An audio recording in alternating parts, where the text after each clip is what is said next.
show you how I make some mixed media papers. They're one of the most popular things that I've had in my Etsy shop over the years, and I had not offered them for a while, and today they've been added back to my shop, so I've got to make some mixed media paper. I'm going to flip it over and you'll see what I use. For the mixed media papers, I start out with big rolls of craft paper. Lots and lots of craft paper. I cover a big table. I have this 5-foot table that I cover with it, and I do about 5 foot of paper at a time. It'll all be cut down into smaller pieces. I use color pencils, markers, ink pens, a variety of brushes. I use a brayer, palette knife, sponge brush. I have stencils. I also work with other papers other than just the craft paper when I start. That way I'm making a bunch of papers. I also have a small jelly plate that I use sometimes, and I have a bunch of paint. Yeah, I'm saying a bunch all the time. But I use Americana multi-surface satin paint. It's great for mixed media. It's great for when the final papers get used in collage, as collage materials in other people's art journals. It works great. You can write on it, all of that. And then I also use regular Americana paint. I have lots and lots of this paint, and I really, really like this brand. It's a great brand. It's not cheap acrylic paint, like really cheap acrylic paint. It's actually good quality paint. It lasts a long time. It's highly pigmented, and I really like it. So I'm going to put it in time-lapse mode and get started to show you how I make mixed media paper.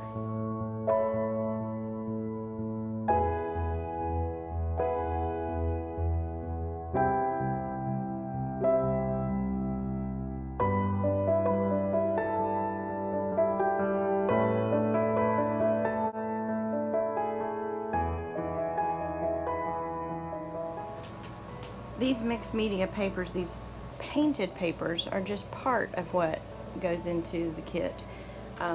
As I make up kits, I will show you and keep showing you what's going on. But this is actually just painted paper.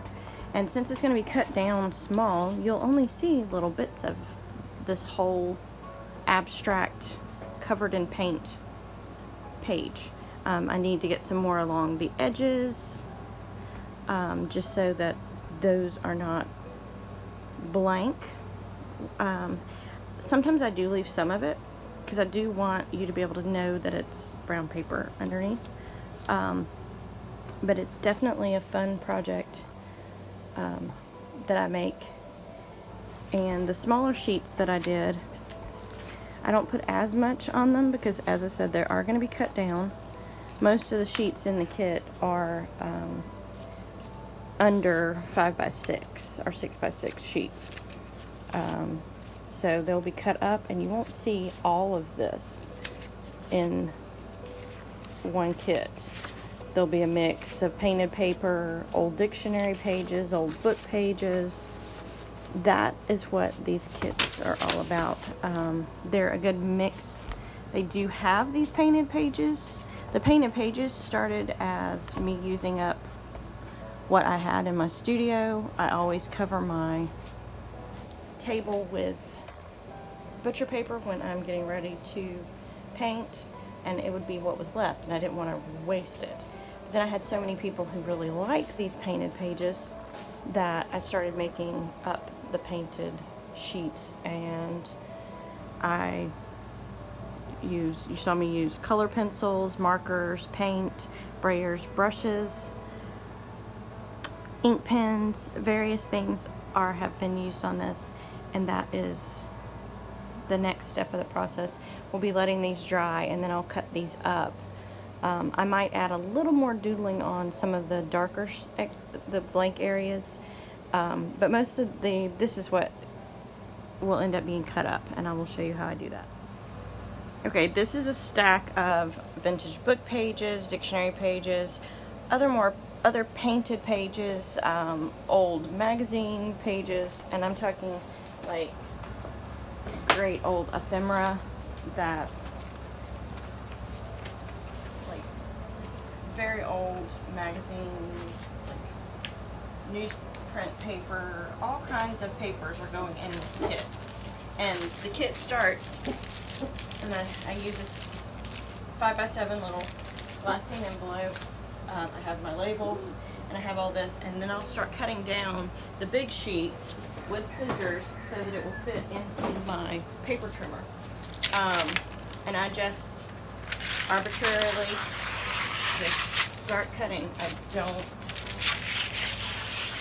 try to be precise. I don't try to get to a certain size yet, because that is what the paper trimmer ends up being. I just start cutting just to get to a manageable size for my paper trimmer. The tickets are also added into the kit to give some extra little pieces that are great to add to collage and things like that. So the mixed media papers, what I say is, has an ingredients list on the back, and it says paper: cardstock, copy paper, drawing paper, watercolor paper, vintage book pages, magazine pages, newsprint, vintage sheet music, tickets, cards, vintage packaging, and then I use paint, which is acrylics, watercolors, inks, markers, pens, pencils, sketches, doodles, ephemera, vintage and new, and more. And each kit has about at least 20 pieces, sometimes more, in each set. And so now what I do is I will put you back on time lapse and show you how I make up these kits. It's really fun.